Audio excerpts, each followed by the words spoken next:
Nous sommes en guerre.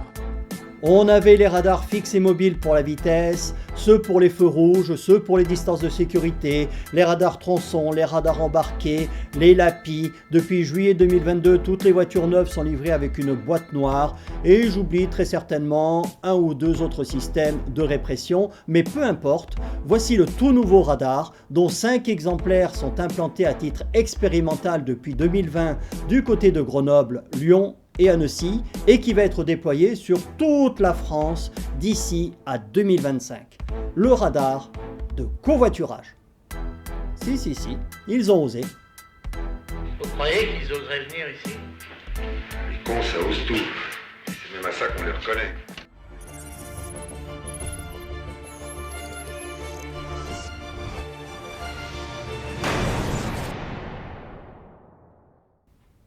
Bonjour à tous. Avant d'aborder le sujet du jour, je voulais vous parler de ces gens qui, au péril de leur vie et avec la complicité du gouvernement et des préfectures, bloquent les automobilistes sur les voies rapides ou en ville pour demander l'accélération du processus de rénovation thermique des logements anciens.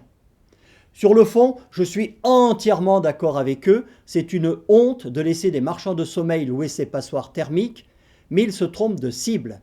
Il ferait mieux de bloquer les lieux de pouvoir ou les cortèges officiels, et là, je peux vous garantir que la police ne mettrait pas 45 minutes, voire parfois plus d'une heure, pour les dégager.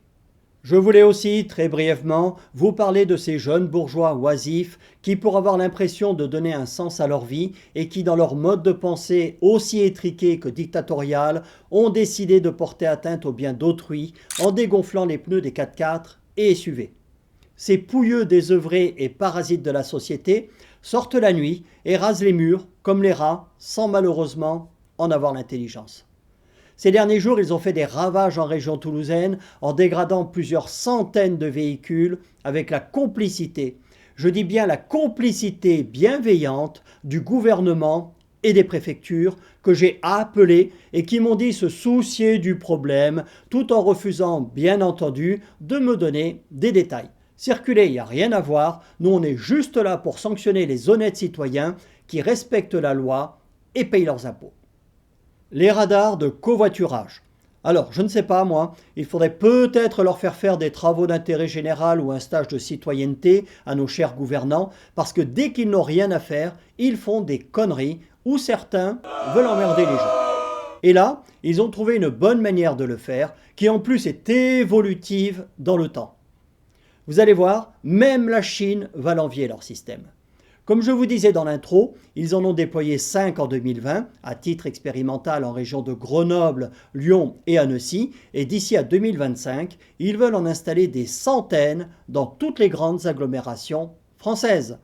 Donc, lorsque vous verrez ce panneau, vous serez dans une zone qui du dimanche au vendredi soir, donc toute la semaine, sera, lorsque vous verrez un signal lumineux allumé, réservé qu'aux taxis, véhicules électriques critère 0 et à ceux transportant au minimum 2 personnes, tout en sachant que pour l'instant c'est 2, mais qu'ils se réservent le droit de rendre ça évolutif vers 3 ou 4 personnes, bien sûr.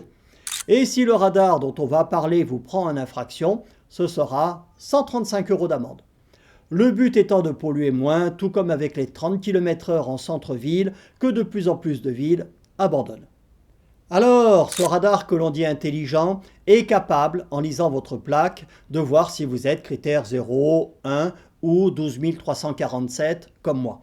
Il est aussi capable de compter le nombre de personnes présentes dans l'habitacle et distinguer s'il s'agit de vraies personnes ou si par exemple votre poupée gonflable ou un mannequin en plastique est assis à côté de vous.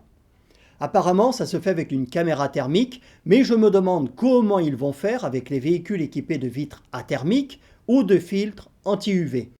Et donc, la verbalisation se fait automatiquement avec prise d'une photo qui, d'après ce qu'ils disent, floutera les visages. Alors, moi qui ne suis pas très intelligent, il faudra juste que ces génies de la répression m'expliquent comment tu rends la circulation plus fluide et moins polluante, puisque ce sont les objectifs déclarés, en réduisant par exemple une 3 voies à 2 pour 90 ou 95% des utilisateurs et en gardant la 3e voie pour les 5 ou 10% restants. Ce qui m'ennuie aussi, c'est que cette troisième voie, qui ne sera réservée qu'à une partie des usagers, une sorte d'élite, un club VIP, a été payée et sera entretenue par 100% des utilisateurs. Et quid des motos? Il faudra être deux, et si tu as une seule monoplace? C'est un pas de plus vers l'asservissement des peuples et une société du contrôle permanent avec des sanctions que la Macronie veut mettre en place. La preuve en est qu'après le pass vaccinal, le pass énergétique avec bonus-malus à la chinoise est en train d'arriver. Et moi je le dis depuis toujours, s'ils le peuvent, et ils vont y arriver, ils vont mesurer la quantité d'air que chacun d'entre nous respire et ils nous le feront payer. Alors, pour ceux qui voudraient faire un retour à l'envoyeur, voici la plaque d'immatriculation de la voiture présidentielle dont vous pouvez faire une doublette et bien entendu, vous pouvez faire exactement la même chose avec toutes celles de vos préfets de région. Je dis ça, je dis rien. Salut à tous!